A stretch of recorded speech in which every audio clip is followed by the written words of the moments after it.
அம்மா அம்மா நான் கொஞ்ச நேரம் மலையில போய் குளிச்சுட்டு வரேம்மா ப்ளீஸ்மா. மலையில குளிக்க போறியா? லே விளையாடதா இருந்தா விளையாடு, அல்ல போய் படுத்து தூங்கல. மலையில குளிக்க போற ஆளை பாரு. காய்ச்சல் இருந்தா யாரில் பாப்பா?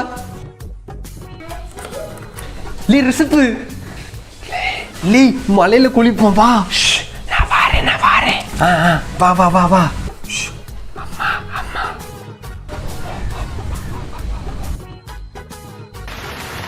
A few minutes later. அம்மா லே யார்கிட்ட கேட்டு நீ வெளியே போய் குளிச்ச நீ? அம்மா ஆசையா இருந்துச்சும்மா. ஆசையா இருந்தா லே நாளைக்கு காலையில காய்ச்சல் வரும்போது இன்னும் நல்ல ஆசையா இருக்கும். போ போய் தலையை தொட போ. The next day. லே மக்களே அம்மா அம்மைக்கு பக்கத்து மெடிக்கல்ல போய் ஒரு காய்ச்சல் மாத்திரை வாங்கிட்டு வாமனே.